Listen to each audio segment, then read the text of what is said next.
Assalamualaikum warahmatullahi wabarakatuh. Saya Suci Rahma Fitri, NIM 1830101031 dari kelompok 2 akan menampilkan tentang peranan umat Islam pasca kemerdekaan. Jadi, peranan umat Islam pasca kemerdekaan ini ada 4. Yang pertama, perjuangan kerajaan-kerajaan Islam melawan kolonial. Nah, dimulai sejak awal masuknya bangsa Barat dengan pendekatan kekuatan yang represif atau bersenjata, maka dilawan oleh kerajaan-kerajaan Islam di kawasan Nusantara ini. Perjuangannya antara lain Malaka melawan serangan Portugis, diteruskan oleh Ternate di Maluku, kemudian Makassar melawan serangan Belanda, Banten melawan serangan Belanda, Mataram Islam juga melawan pusat kekuasaan Belanda di Batavia, dan masih banyak lagi. Mereka sangat gigih dan Belanda pun kalang kabut. Namun setelah ada politik divide et impera atau disebut pecah belah, satu persatu kerajaan ini dapat dikuasai. Meskipun demikian, semangat rakyat tidak pudar melawan penjajah kolonial. Yang kedua, perjuangan rakyat dipimpin oleh para ulama. Nah, setelah kaum kolonial berhasil menguasai kerajaan-kerajaan di Indonesia, namun umat Islam bersama para ulamanya tidak berhenti melawan penjajahan. Muncullah era gerakan sosial merata di seluruh pelosok tanah air. Ulama sebagai elit agama Islam memimpin umat Islam melawan penindasan kezaliman penjajah. Sejak dari Aceh muncul perlawanan rakyat dipimpin oleh Tunku Ditaro, Tunku Umar, Sunyatin. Di Sumatera Barat muncul perang Paderi yang dipimpin oleh Imam Bonjol. Kemudian perlawanan Ki Haji Hasan dari Luwu, gerakan R. Gunawan dari Muara Tembesi Jambi, dan masih banyak lagi. Dari perlawanan itu, sesungguhnya pihak Belanda sudah goyah kekuasaannya. Sebagai bukti, 3 perlawanan, rakyat Aceh, Sumatera Barat, dan Java Orlok atau Diponegoro telah mengorbankan 8.000 tentara Belanda mati dan 20 juta gulden kas kolonial habis. Oleh karena itu, maka kemudian mencari jalan lain, yaitu mengubah politik kolonialnya dengan pendekatan welfare politik atau politik kemakmuran untuk menarik simpati rakyat jajahan. Namun, pada kenyataannya, politik itu dijalankan dengan perang kebudayaan dan ideologi, terutama untuk memecah dan melemahkan potensi umat Islam Indonesia yang dianggapnya musuh utama pemerintah kolonial. Oke, kita lanjut yang ketiga. Pergerakan nasional di Indonesia. Sebelum memasuki era pergerakan nasional, pihak kolonial mencoba politik kemakmuran dan balas budi.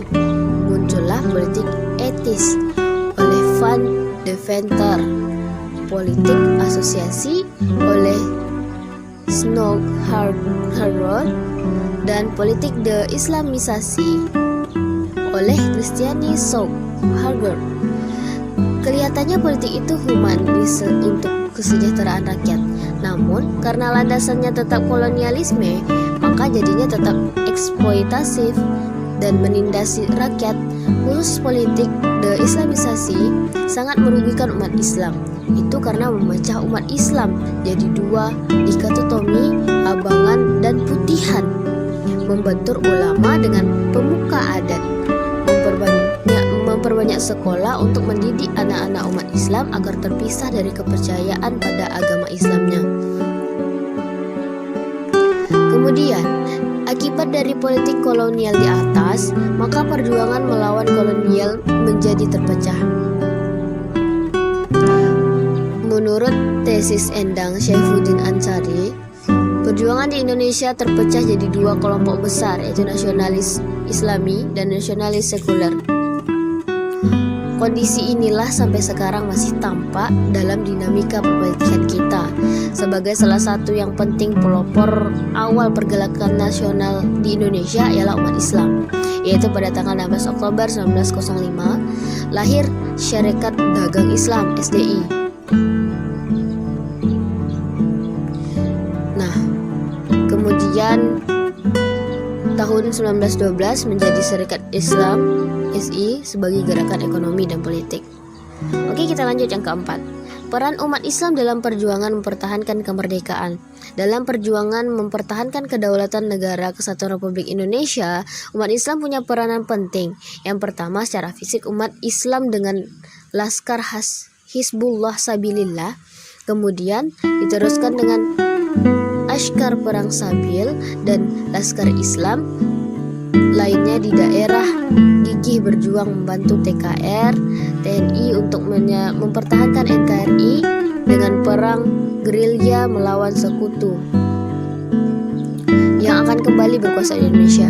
Secara fisik pula, Laskar Hizbullah Sabilillah yang kemudian diteruskan oleh Markas Ulama bersama pasukan TNI dari Siliwangi melawan pemberontakan Partai Komunis Indonesia 18 September 1948 yang akan menghancurkan NKRI dan akan membentuk Pemerintah Komunis Indonesia menjadi bagian atau satelit dari Komitmen Komunis Internasional yang berpusat di Moskow, Rusia. Pemberontakan PKI 1948 ini berjalan secara biadab, membantai para ulama dan santri, membantai kaum nasionalis, membantai pamong praja. Dapat digambarkan ada suatu gedung untuk pembantaian yang darahnya menggenang sampai 1 kilat.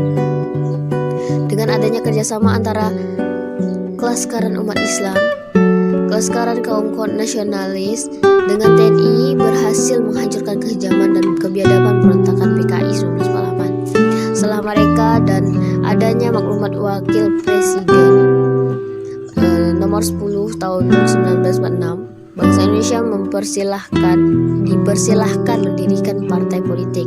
Dalam hal ini, pada awalnya aspirasi politik umat Islam ditampung dalam satu wadah, meneruskan namanya yaitu Majelis Syuro Muslim Indonesia atau Masyumi dalam Ikrar Persatuan Umat Islam Pancasila. Sekian penjelasan saya. Terima kasih. Assalamualaikum.